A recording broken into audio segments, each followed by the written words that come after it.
ඒක අවස්ථාවක විග්‍රහයක් වෙන්නනවා. මාළුවා කියන වැලි ඇටේ ඇහැට පේන්නේ තරම් පුංචි එකක්.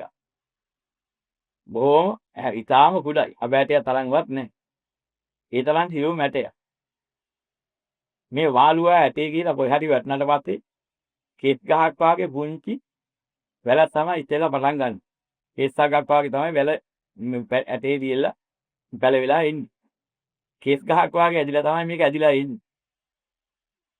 ඕක ඇදිලා හිටන් ඊට පස්සේ පුංචි ගහක් හරි ඉතිලා ගිහිල්ලා එන්නෙන් ලොකු වෙලා මහා ගහක් වටේ ඉතිලා ගිහිල්ලා මුළු ගහම වහගෙන ගහ මගල දානවා.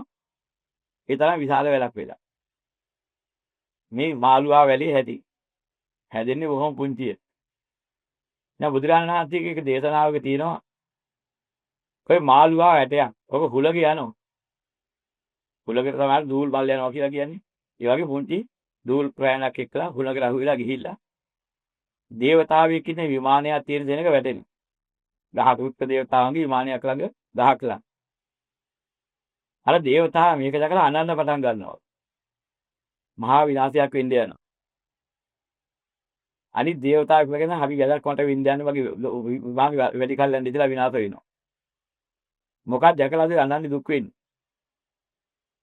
මේ මාළුවා කියන පුංචි වැලක ඇටයක්. හුලගේ ඇවිදිලා හිටන් මගේ විමානයේ තියෙන උරුස්සේ ළඟ වැටුණා. දැන් ඉතින් මහා විනාශයක පෙර නිමිත්ත පහළ වුණා. ඒකයි මම මේ අඬන්නේ. ඉතින් ඕක පිළිගන්නේ නැති දේවතාවෝ. හිනහ වෙලා කොලොප්පම් කරලා මේ පුංචි ඇටයකට උඹ අඳුරන දුක් වෙන තරම් මොනතරම් මෝලකමදුම කරන්න කියපුවාම එහෙම කියන්න එපා. මේක ලොකු වුණොත් ලොකු වෙන જાතිය ඇති මෙහෙමයි. කුඩා ඇටේ හැටි මෙහෙමයි. මේක විශාලලා ගියාට පස්සේ මේ ගහ වහගෙන වැටලා ගිහින් තමයි මුළු ගහම විනාශ වෙනවා. එදාට මගේ විමානයි මෙතනින් ඉවරයි.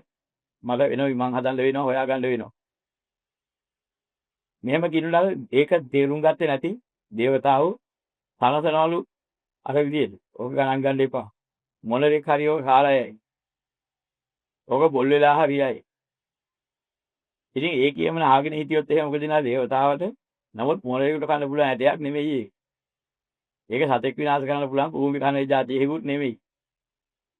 වෙයි කාලයක් ආවුවාම ඔය ඇටි ඔතනින් පැලවිලා හිස් ගහක් වාගේ රෑනක් ඇවිදිලා. ඕක ලොකු වෙලා හිටන් අන්තිමට මුළු ගහම වහගෙන යනවා. එදාට දේවතාවා කියනවා මම එදා කිව්වා. උඹලා ගණන් ගන්න එපා කිව්වා. අද බලහන් වෙච්ච දේ. දැන් මුළු ගහම විනාශයි නේද?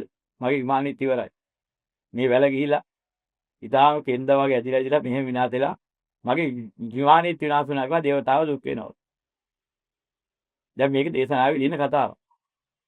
ඊට පස්සේ දේවතාවට ගහ නැන්නා විමානයක් නැහැ වෙන වෘක්ෂයක් හොයාගෙන විමානයක් හොයාගන්න වෙනවා. දැන් මේක බෙල්ලා තියෙන්නේ මොකද මේ ඉතලා උපමාව. මිනිස්සු පව් කරනවා. සුළු පවක් කරපුවාම ඕකට ලතැවුනොත් එහෙම ඔය කව පිරිසක් ඒව ගණන් ගන්න නැති භෞතිකවාදී නැන යම් කිසි ආකාරයෙන් ඔය පිරිත් ඉන්නවා අන්තවාදී පිරිත්. ඔය සුළු දෙයක් ගණන් ගන්න එකක්. ඔහොම කියලා කියනවා. නැත්නම් පාප බීජය හැද පේන්නේ නැහැ. ඒ තරම් පුංචි. මේකට වැඩෙන්න ඉඩ ඇරියෝ. යලි පාපයන්ට ගොදුරු වෙවි කටයුතු කළොත් නොසැලකිල්ලදී. අන්න අර මාළුවා වැලේ තීනි කෙස් ගහ වාගේ ලියල්ල ඇවිදලා ගහම වාගෙන විනාශ වුණා වාගේ. මුළු අධ්‍යාපනයම විනාශ කරනවා. සතර පහගත කරනවා. එතෙන්ට හේතු වෙනකම් වැඩිනවා. දැන් මාළුවා ඇටේ ගැන සුළුවේ නොවිත ඒ විලා මේක විනාශ කරලා යම්මන. අර ගහේ විනාශය වෙන්නේ නැතුව වාගේ. පාපයේ සුළුවෙන් දැක්කතනම විනාශ කරලා දාපල්ලා.